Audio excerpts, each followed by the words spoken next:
The final camera flash felt like a physical blow, a punctuation mark on the end of his world. Julian stood on the garishly lit stage, the ghost of a smile plastered on his face, while the confetti, smelling of sulfur and cheap paper, rained down on the victor. Not him. Never him, it seemed, when it truly mattered. He had lost. The 3 Michelin stars, the years of relentless, back-breaking perfectionism, the sacrifices that had hollowed out his personal life until it was nothing but a sterile, empty kitchen. It had all culminated in a nationally televised humiliation. His punishment, crafted for maximum ratings, was to work for 1 month in the winner's restaurant. Except the winner wasn't a rival from the glittering world of haute cuisine. It was Elias Thorne, a gruff, broad-shouldered man who ran a place called the Corner Spoon, a diner. Julian, the artist of the deconstructed consommé and the architect of the foam-topped esculent, was about to become a fry cook. Now, hours later, the city's electric hum had faded to a muted whisper. Julian stood across the street from it. The Corner Spoon. It wasn't just a diner. It was an affront. Its sign, a cheerful yellow spoon against a chipped blue background, flickered with a tired but persistent neon buzz. Warm, greasy light spilled from its large front windows, illuminating a handful of empty counter stools and worn vinyl booths. It smelled of stale coffee and fried onions, a scent that clung to the damp night air and seemed to coat the back of his throat. He pulled the collar of his expensive wool coat tighter, a useless gesture against the chill that was seeping into his bones. This cold wasn't from the weather. It was the icy dread of failure, of irrelevance. He ran a thumb over the worn silver links of the bracelet on his wrist, a nervous habit. It was the last gift from a man who had told him he loved the chef, but could no longer live with the ghost who inhabited the man's body. Julian had chosen the stars over love. Now, it seemed, he had neither. Inside, a solitary figure moved with an unhurried, methodical rhythm. Elias Thorne. Julian had only seen him in the frantic, high-pressure environment of the television studio, where the man had been an unnerving island of calm. He hadn't shouted or panicked. He had just cooked. Simple food. Honest food. Food that had, inexplicably, beaten Julian's meticulously constructed tower of culinary ambition. Elias was wiping down a stainless steel countertop, his back to the window. Even from this distance, Julian could see the sheer power in his frame, the way his shoulders strained the fabric of his simple gray t-shirt. He moved with a kind of ingrained economy that came from decades of repeating the same tasks. There was no artistry, Julian thought, with a familiar spike of arrogance, only function. The man was a machine, built for flipping burgers and pouring coffee. As if feeling his stare, Elias stopped. He turned slowly, his gaze sweeping over the empty diner before landing on the lone figure huddled across the street. His face was unreadable in the diner's warm glow, a landscape of shadows and harsh lines. He held Julian's gaze for a long moment, his expression betraying nothing. Not triumph, not pity, not even curiosity. Then he turned back to his work, dismissing Julian as easily as he would wipe a smudge from the counter. The dismissal stung more than any taunt could have. Julian felt a hot flush of shame creep up his neck.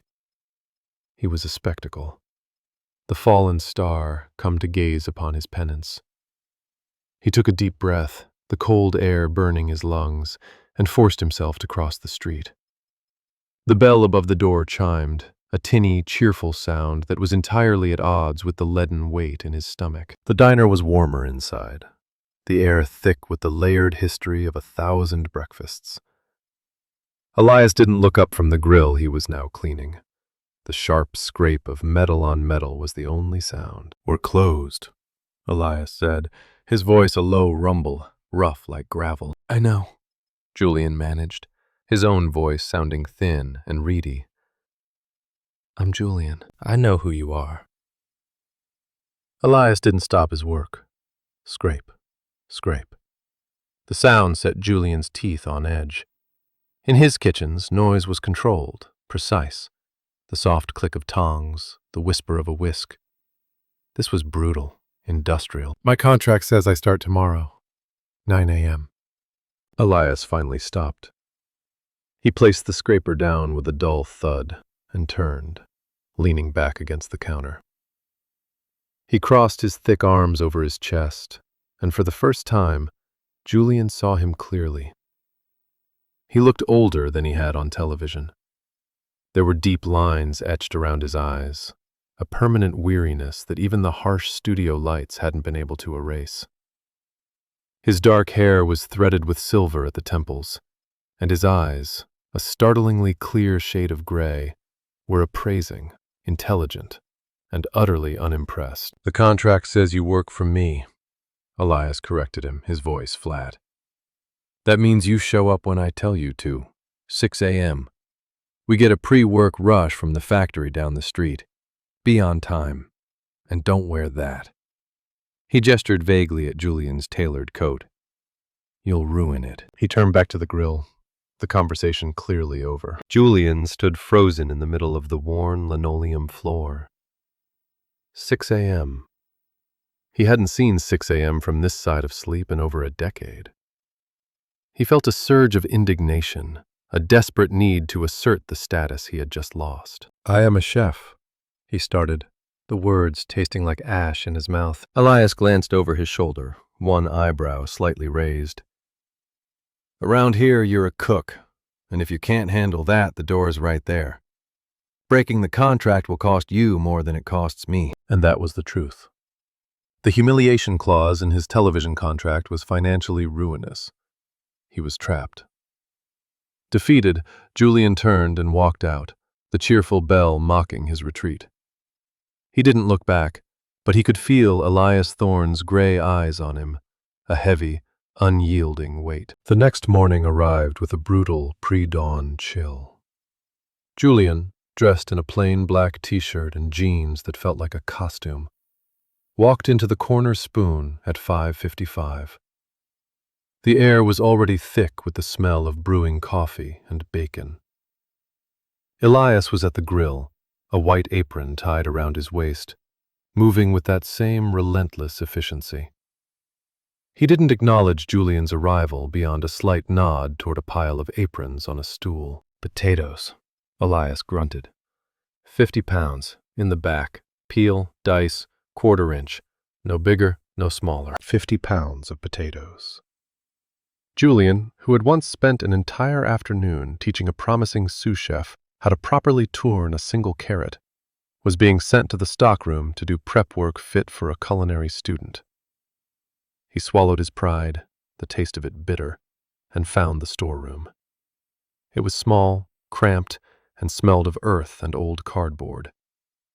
The sack of potatoes looked like a mountain. He worked in silence, the rhythmic scrape of the peeler a maddening metronome counting down the minutes of his new life.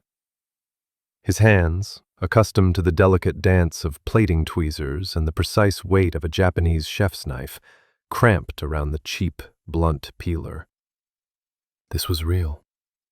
This was happening. When he finally emerged, his back aching and his hands raw, the diner was a hive of activity. Every stool at the counter was taken by men in work boots and heavy jackets. A waitress, a woman with kind eyes and a no-nonsense bun, moved with a practiced grace, balancing plates and refilling coffee cups.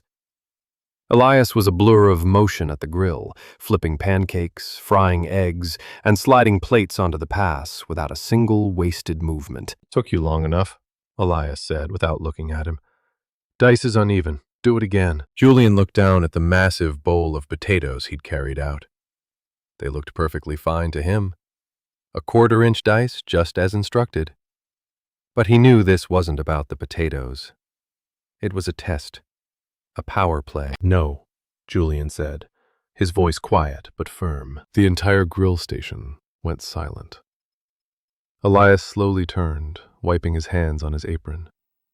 The clatter of the diner seemed to fade into the background. What did you say? Elias's voice was dangerously low. I said no, Julian repeated, his heart hammering against his ribs. The dice is consistent. It meets the standard you set. Wasting 50 pounds of potatoes because you want to make a point is inefficient, and I will not be inefficient. He expected an explosion. He expected to be thrown out. Instead, a flicker of something. Surprise? Respect? Passed through Elias's gray eyes. He stared at Julian for a long beat, then gave a short, sharp nod. Fine, he said, turning back to the grill. Get on the toast station, and don't burn it. It wasn't a victory, not really. But it wasn't a complete defeat, either. As Julian stood there, slathering butter on endless slices of white and rye bread, he felt a tiny, unfamiliar shift inside him. For the first time in a long time, he had stood his ground for a reason other than the abstract pursuit of perfection.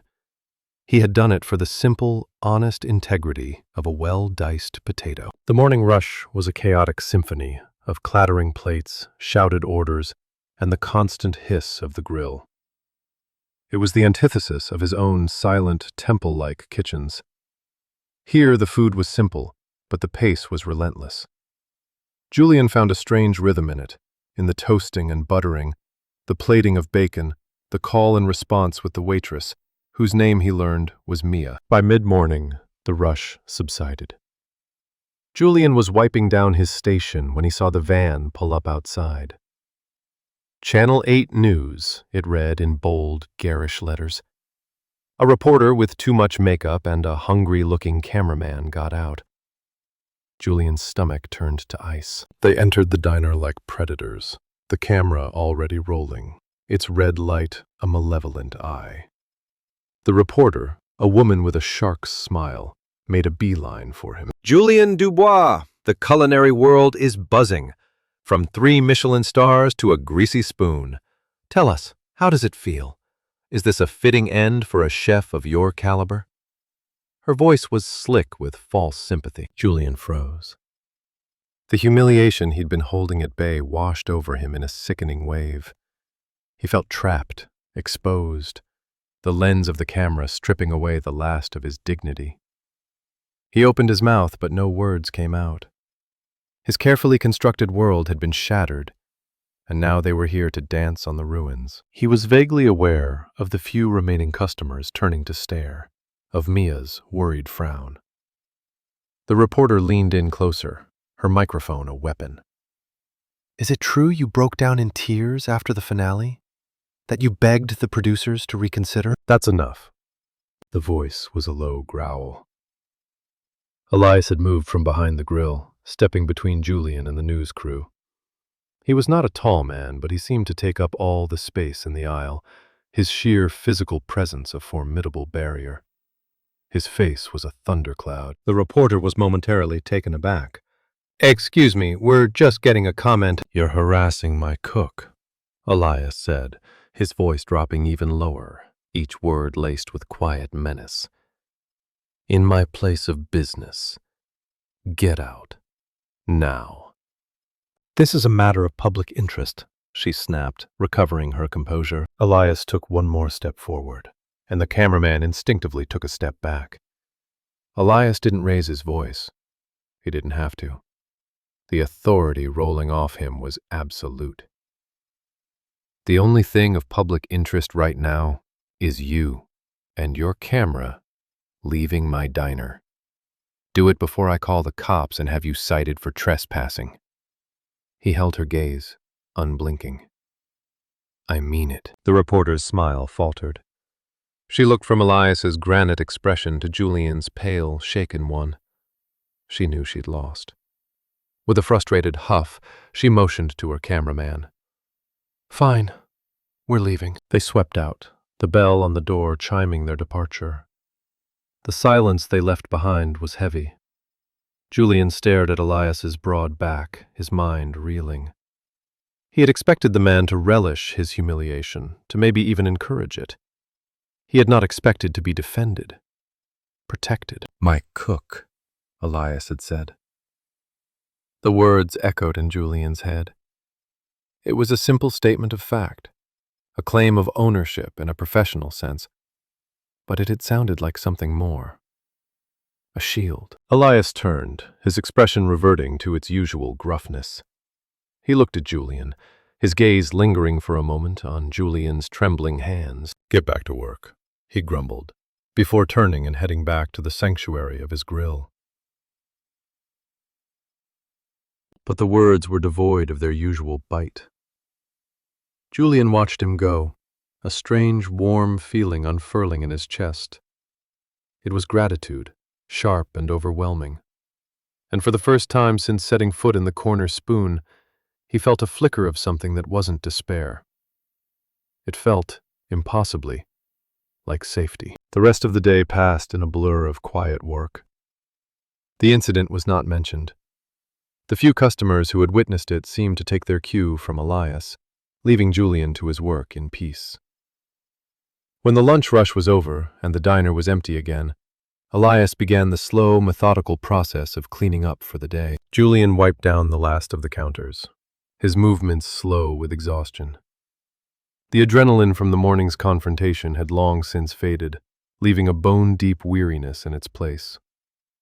He had faced down critics, investors, and a brigade of temperamental chefs, but the raw, public nature of that reporter's questions had flayed him open. He was about to take off his apron and leave when Elias spoke, his back still to him. "Stay." It wasn't a question. Julian hesitated, then slowly retied his apron strings. He watched as Elias moved to the lowboy refrigerator, pulling out 2 long-neck bottles of beer. He twisted the cap off one and slid it down the polished steel counter.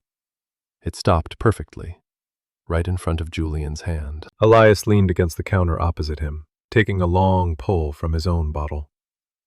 The silence stretched, filled only by the hum of the refrigerators and the gentle tick of a wall clock shaped like a coffee pot. "They'll be back," Elias said finally, his voice quiet. Julian nodded, staring at the condensation tracing a path down his bottle. "I know. Next time, tell them to get lost yourself. You don't need me to fight your battles." It should have sounded like a rebuke, but it didn't. It sounded more like advice, like a quiet vote of confidence. "I'm not used to." Julian trailed off, unsure how to explain the paralysis that had seized him. In his world, battles were fought with whispered critiques and scathing reviews, not with cameras shoved in his face. "Yeah, well, you're not in your world anymore," Elias said, but the words were devoid of malice. He took another drink of his beer. "You did good today. The toast. It wasn't burnt." A small, involuntary smile touched Julian's lips. It was the most backhanded compliment he had ever received. And yet it felt more genuine than any of the fawning praise that had been heaped on him for years. "Thank you," Julian said, his voice barely a whisper. "For this morning." Elias just grunted, a sound that could have meant anything. He finished his beer in one long swallow and set the empty bottle down with a soft clink. "Lock up when you're done. I live upstairs. Slide the key under the door." He walked away, disappearing through a door at the back that presumably led to the apartment. Julian was left alone in the quiet diner, the half-finished beer cold in his hand. The warm light that had seemed so alien the night before now felt strangely comforting. He took a slow sip of the beer. It was cheap, domestic, and tasted better than any vintage wine he could remember. The next afternoon, a small whirlwind of pink and pigtails burst through the front door of the diner. "Daddy, I finished my spelling test." A little girl, no older than 7 or 8, ran behind the counter and launched herself at Elias's legs. The thundercloud on Elias's face vanished, replaced by a softness that completely transformed his rugged features. He scooped her up effortlessly, settling her on his hip. "Did you, Lilybug?" he murmured into her hair. "Did you remember the I before E rule?" "Except after C," she chirped proudly. Mr. Davison gave me a star sticker. Julian watched the scene, frozen in the act of refilling salt shakers. He hadn't known Elias had a child. The man's life outside the diner was a complete mystery, a locked box. Now, a small piece of it had just run into the room. Lily's bright, curious eyes landed on Julian. "Who's that?" she asked, her voice carrying in the quiet diner. "That's Julian," Elias said, his gruffness returning slightly, like a cloak he was pulling back on. "He's helping me out for a little while." "Hello, Julian," Lily said, with the solemn formality of a child meeting an important adult. "Hello, Lily," Julian replied, a genuine smile spreading across his face. It felt rusty, unused. Lily wriggled out of her father's arms and walked over to Julian, studying him intently. "You're the sad man from the TV," she stated, not with cruelty, but with the simple, unfiltered honesty of a child. Julian's smile faltered. He saw Elias tense from the corner of his eye. "Lily," Elias began, a warning tone in his voice, but Julian held up a hand. He knelt down so he was on her level. "Yes," he said softly. "I was sad on the television." Lily tilted her head. "Why?" "Because I lost," he said simply. "My daddy says it's okay to lose sometimes," she offered, as if sharing a piece of profound wisdom. "He says it's how you get back up that matters." Julian felt a strange lump form in his throat. He glanced up at Elias, who was watching them with an unreadable expression. Elias quickly looked away, busying himself by wiping down an already immaculate counter. "Your daddy is very wise," Julian said to Lily. Her attention was suddenly caught by the milkshake machine. "Can you make milkshakes?" she asked, her eyes wide. "I think I can manage," Julian said, the corner of his mouth twitching. "Can you make a chocolate one, with extra whipped cream and a cherry? Daddy never puts enough whipped cream." She said the last part in a conspiratorial whisper. Julian glanced at Elias, who rolled his eyes, but gave a slight nod of assent. Julian stood up, a sense of purpose settling over him. He who had once spun sugar into delicate, intricate cages and tempered chocolate to a mirror-like sheen, was about to apply his considerable skills to a child's milkshake. He felt a ridiculous sense of gravity about the task. He worked with his usual meticulous precision, chilling the glass, using the best vanilla bean ice cream Elias stocked, and adding a dash of malt powder he found in the back. When it came to the whipped cream, he dispensed it from the canister with a practiced flick of the wrist, creating a perfect, towering swirl. He topped it with a sprinkle of chocolate shavings and placed a single, glossy cherry on the very peak. It was, he had to admit, a masterpiece of a milkshake. He slid it in front of Lily, who gasped with delight. "Wow," she breathed. "It's so pretty." She took a tentative sip through the straw, and her eyes widened even further. "It's the best one ever," she declared, before diving in with gusto. She looked up at her father, a milk mustache already forming on her upper lip. "Daddy, Jules is nice. He makes the milkshakes pretty. Can he stay?" The innocent question hung in the air. Julian felt a sudden sharp pang of something he couldn't name. He looked at Elias, who was watching him again. The man's gray eyes were unguarded for just a second, and in them, Julian saw a flicker of something that looked like warmth. It was there and then gone, the gruff mask slamming back into place. "Finish a milkshake, Lilybug," Elias said, his voice rougher than usual. "You still have homework." But the moment had happened. Lily's unconditional acceptance, her simple validation of his presence, had acted as a bridge across the chasm of professionalism and resentment that had separated the two men. It had shown Julian a side of Elias he hadn't known existed, and it had, in turn, shown Elias that the man behind the celebrity chef persona was perhaps just a man after all. A sad man who knew how to make a little girl a perfect milkshake. The fragile peace of the diner was shattered a week later by a single name: Anton Vance. Vance was a food critic of the old school, a man whose pen was a scalpel, capable of dissecting a chef's career with a few well-chosen, venomous words. He had been a champion of Julian's work for years, his praise a key pillar in the construction of Julian's reputation. Now, that pillar was being used as a battering ram. Mia was the one who found the article online, her face pale as she held out her phone. The headline was brutal. "The star falls to earth. Julian Dubois' greasy spoon, purgatory." The article itself was worse. Vance painted a picture of Julian as a tragic, fallen figure, a king reduced to flipping pancakes for truck drivers.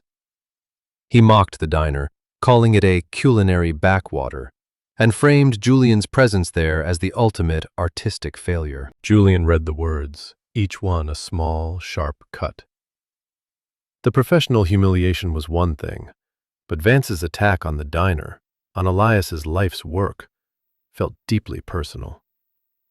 He felt a hot, protective anger rise in him, an emotion that surprised him with its intensity. The article went viral.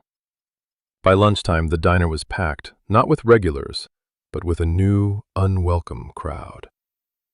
They were tourists of his failure, phone cameras held aloft, whispering and pointing.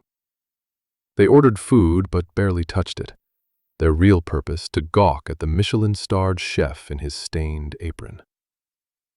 The pressure was immense, a suffocating blanket of scrutiny. Julian worked with his head down, his face a tight mask of composure. But inside he was crumbling. Every dropped fork, every overcooked egg felt like a confirmation of Vance's words. He could feel Elias's tense energy beside him at the grill, the air crackling with unspoken frustration. That night the paparazzi were waiting for him outside the small, bleak apartment he'd rented. The flashbulbs were blinding, the shouted questions a merciless barrage. He pushed through them, his heart pounding, and locked the door behind him, leaning against it as he gasped for breath. The next day was even worse. He was exhausted, having barely slept. He moved through the breakfast rush on autopilot, the exhaustion making him clumsy. He dropped a plate, and the sound of it shattering on the floor echoed the splintering of his own nerves. Elias sent him on a break he hadn't asked for. Julian sat in a booth in the back, nursing a cup of coffee he couldn't taste, when Elias came over and dropped a set of keys on the table. "What's this?" Julian asked, his voice hoarse. "The room above the diner. My wife's old art studio. It's empty. You can stay there," Elias said, already turning to walk away. Julian stared at him. "Why?" Elias paused, his back to him. "Paparazzi are bad for business," he grumbled. "And you look like hell. It's an easier commute." It was a flimsy excuse, and they both knew it. This was another act of protection, a quiet extension of safety. Julian didn't have the energy to argue, or to dissect the man's motives. He just felt a profound, overwhelming sense of relief. "Okay," he said softly. "Thank you."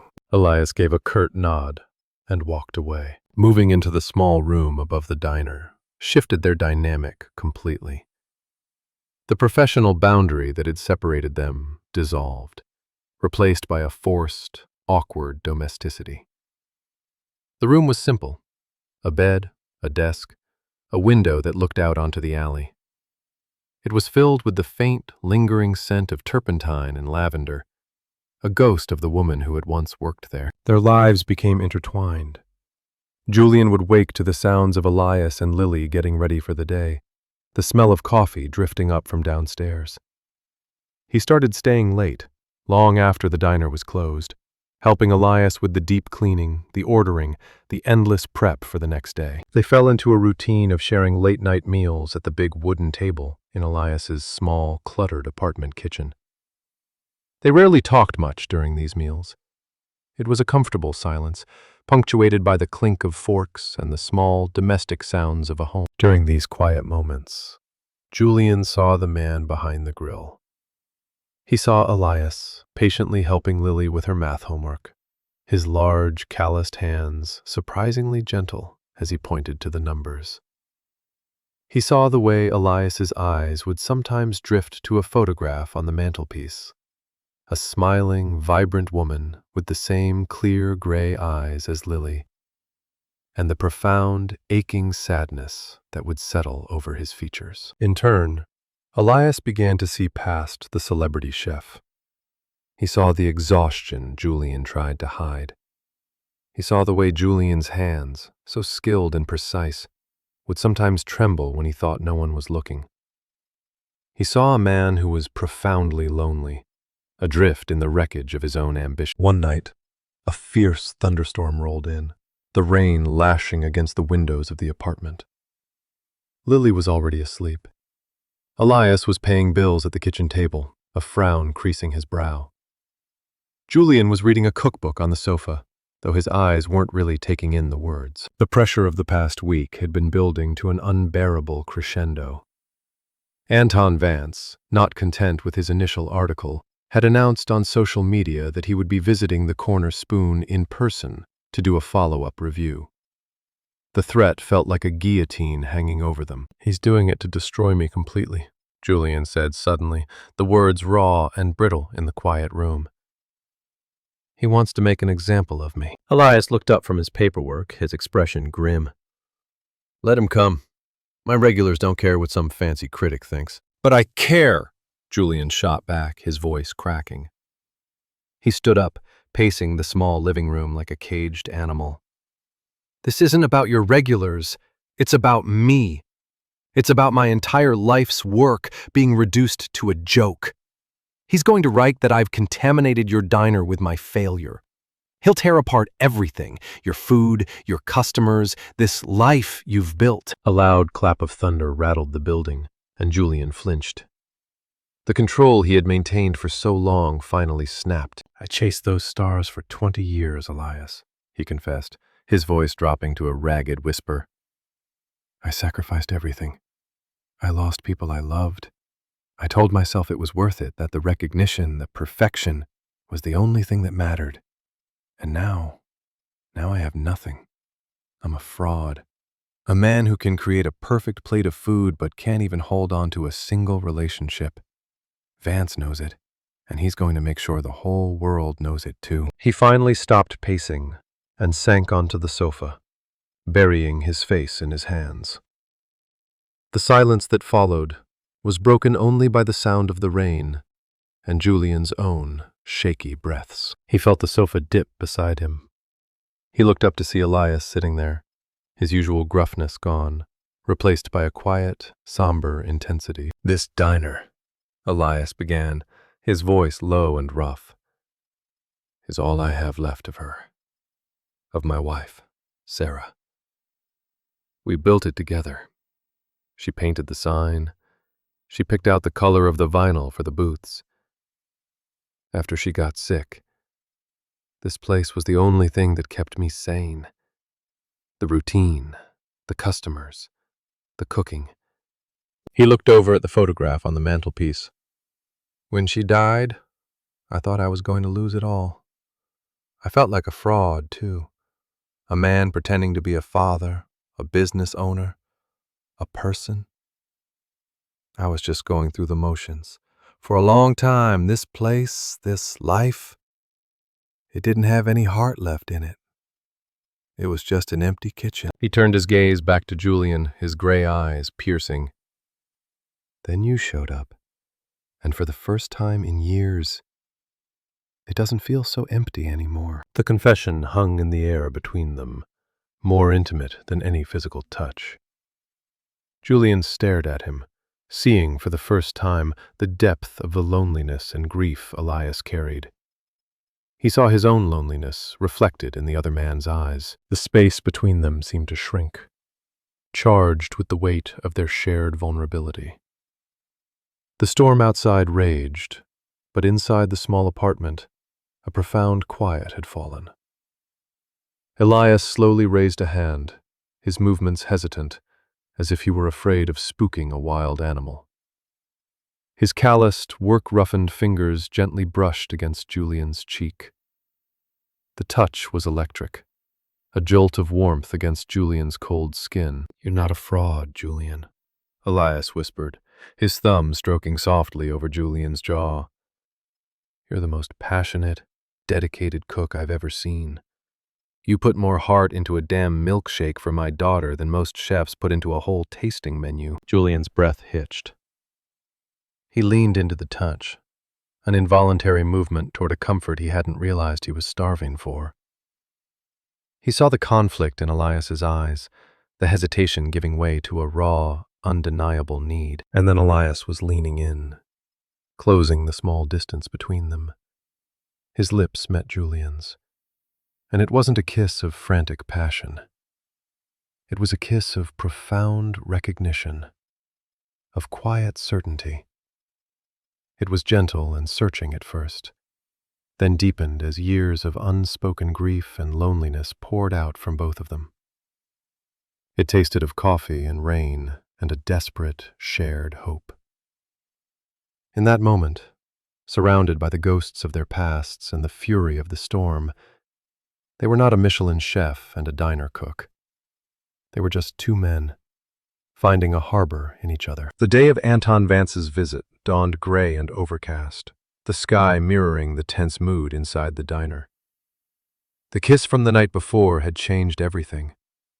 It was a silent, acknowledged truth that hummed in the air between them, a new and delicate chord in the symphony of their strange relationship. There hadn't been time to talk, to define what had happened. There was only the impending battle. Julian stood in the kitchen, staring at the pristine ingredients he had asked Elias to order. Foie gras, truffle oil, saffron threads. He had planned to fight Vance on his own terms, to create a dish so technically perfect, so undeniably brilliant, that the critic would be forced to acknowledge his skill, even in this humble setting. But as he looked at the expensive ingredients, they felt foreign, out of place. They felt like the old Julian, the man who had chased stars and accolades, the man who had ended up alone. He looked over at Elias, who was grimly sharpening a knife at the butcher block, his jaw set. He saw the lines of worry around his eyes, the fierce protectiveness he felt for his diner, for his life. And in that moment, Julian made a choice. He walked over to the trash can and, with a sense of profound release, swept the luxury ingredients into it. Elias looked up, his eyes wide with surprise. "Julian, what are you doing?" "I'm not going to be that chef anymore," Julian said, his voice clear and steady. "I'm not going to fight him with his weapons. I'm going to fight him with yours." He turned to Elias, a new determination shining in his eyes. "Teach me," he said. "Teach me how to make your perfect cheeseburger." A slow smile spread across Elias's face, a rare and beautiful thing that made his eyes crinkle at the corners. "Okay, chef," he said. Lesson 1. It's all in the grind. For the next hour, they worked side by side. It was a complete role reversal. Elias was the master, Julian the apprentice. Elias showed him the specific ratio of chuck to brisket he used, the way he formed the patties without overworking the meat, the precise temperature of the grill. Julian absorbed it all, his years of training allowing him to understand the science and soul behind Elias's seemingly simple instructions. They didn't just work together, they moved together. A seamless ballet of two professionals who spoke the same silent language of the kitchen. Julian prepped the toppings with the precision of a surgeon, slicing tomatoes to a perfect thickness, shredding lettuce into fine, crisp ribbons. Elias toasted the buns, his focus absolute. They were a team, a united front. When Anton Vance swept into the diner at noon, he brought a palpable chill with him. He was a small, impeccably dressed man with a look of perpetual disdain. He sat alone in a booth, his notebook placed pointedly on the table. The diner was full, but not with the ghoulish tourists of the week before. It was packed with regulars, factory workers, local shop owners, families. They had clearly heard Vance was coming, and they had shown up in force, a silent army of support. They greeted Elias warmly and gave Julian encouraging nods. They gave Anton Vance the cold shoulder, their quiet loyalty a shield around the diner. Mia approached his table, her smile polite but icy. "What can I get for you?" "I will have the cheeseburger," Vance said, his voice dripping with condescension. "I feel I must sample the local delicacy." In the kitchen, a quiet hum of energy passed between Julian and Elias. This was it. Elias manned the grill, searing the patty with an expert hand. Julian stood beside him, ready to assemble. It was their dish. When the plate was ready, it was a picture of simple perfection. The cheese was perfectly melted. The bun was golden brown. The fries beside it were crisp and salty. It wasn't fancy. It wasn't deconstructed. It was just a cheeseburger, made with absolute care and integrity. Julian took the plate from the pass. "I'll take it out," he said. Elias put a hand on his arm, stopping him. "We'll take it out." They walked out of the kitchen together, Elias holding the plate. They placed it in front of Anton Vance. Julian stood tall, his hands clasped behind his back, meeting the critic's gaze without flinching. Elias stood beside him, his arms crossed, a silent, immovable guardian. Vance looked from the burger to the two men standing before him, a flicker of surprise in his cold eyes. He had expected a broken man, a desperate attempt at fine dining. He had not expected this quiet, unified strength. He picked up the burger. He took a bite. The diner held its breath. A complex series of emotions played across Vance's face.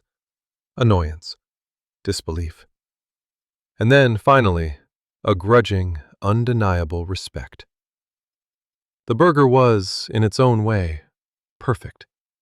The meat was juicy, the cheese sharp, the bun soft. It was honest. It was delicious. It was unimpeachable. He chewed slowly, deliberately, and then set the burger down. He didn't say a word. He simply picked up his pen and began to write. He left 20 minutes later, leaving a paid bill and a full tip on the table. The review that appeared online that evening was a masterpiece of grudging praise. He couldn't fault the food. Instead, he wrote about the surprising authenticity of the experience, the almost fanatical devotion of the local clientele. He wrote that Julien Dubois hadn't fallen from grace, but had perhaps found a different, more elemental form of culinary expression. It wasn't a rave, but it was a surrender. The threat was gone, neutralized not by a fight, but by the simple, powerful act of being true to themselves. As the last of the regulars left that evening, a palpable sense of relief and victory settled over the empty diner. Mia hugged Julian tightly before she left, whispering, "I'm proud of you." Finally, Julian and Elias were alone. They stood in the quiet kitchen, the adrenaline of the day slowly seeping away. "We did it," Julian said, the words full of wonder. "You did it," Elias corrected him softly. "You made the choice." He stepped closer, his gaze searching Julian's face. "You chose this." "I chose you," Julian whispered, the truth of the words settling deep in his bones. Elias's hand came up to cup his jaw, the touch now familiar. "Welcome." "Good," he murmured, and then he kissed him again. This time there was no storm, no desperation. It was a kiss of quiet celebration, of a future just beginning, a promise made in the warm, greasy, beautiful heart of the corner spoon. 3 months later, the autumn sun streamed through the front windows of the newly renovated diner. The chipped blue paint on the sign had been refreshed, and the flickering neon spoon now glowed with a steady, confident light. Inside, the worn vinyl of the booths had been replaced, but the comfortable, lived-in soul of the place remained. A new, professionally lettered chalkboard hung on the wall. At the top it read, Elias's Classics. Below it, a section titled, Julian's Specials. Today's special was a braised short-rib grilled cheese on brioche. It was already sold out. Julian moved through the bustling lunch service with an easy grace, the frantic pressure of his old life replaced by a joyful, focused energy. He and Elias worked the line together, a silent, fluid partnership. A shared glance, a subtle nod, they communicated without words, their movements perfectly in sync. They were partners now, in every sense of the word. Julian had invested the last of his savings into the diner, becoming a co-owner. He hadn't just chosen to stay, he had chosen to build a life here. Lily sat at her usual booth, a large sketch pad open in front of her. She was no longer just doing homework. She was the diner's official menu artist, and she took her job very seriously. Today she was meticulously drawing a picture of the grilled cheese special. She held up her drawing for Julian to see. It was a charmingly lopsided sandwich, with happy face fries dancing around it. What do you think, Jules? I think it's your best work yet, Lilybug, Julian said, ruffling her hair. He felt a surge of affection so strong it almost buckled his knees. He hadn't just found a partner in Elias. He had found a family. Later that evening, long after the last customer had gone, the three of them sat at the counter, sharing a celebratory cake Julian had baked. It was a simple chocolate cake, not a fancy torte, but it was rich and decadent and made with love. Lily had, of course, insisted on adding an obscene amount of sprinkles. To the new corner spoon, Elias said, raising his glass of milk to toast with Lily's. He looked at Julian, his gray eyes soft in the warm light of the diner. And to its new cook. Julian smiled, his heart full. The word cook no longer felt like an insult. It felt like a term of endearment, a badge of honor. It meant he belonged here. After they had tucked a sugar-fueled and sleepy Lily into her bed upstairs, they returned to the quiet diner. The work was done, the place clean and ready for the next day. A comfortable silence settled between them as they stood behind the counter, a habit they had fallen into, surveying their small kingdom. Elias reached out, his hand covering Julian's on the cool steel of the countertop. His thumb stroked the back of Julian's hand, a simple, grounding touch. "Remember when you told that reporter I was just your cook?" Julian asked, his voice soft. He turned to face Elias, a playful light in his eye. Elias's lips quirked into a rare, full smile. "I seem to recall saying you were my cook. Possessive. It's an important distinction." "Is it?" Julian teased, stepping closer into the circle of Elias's warmth. "Yeah, it is," Elias said, his voice dropping to a low, intimate rumble. He slid his other arm around Julian's waist, pulling him in until their bodies were flush against each other. "But I think I found a title I like better." Julian raised an eyebrow. "Oh? And what's that?" "My husband," Elias said, the words simple, solid, and full of unwavering certainty. The breath caught in Julian's throat. A joy so pure and bright it felt like sunlight bloomed in his chest.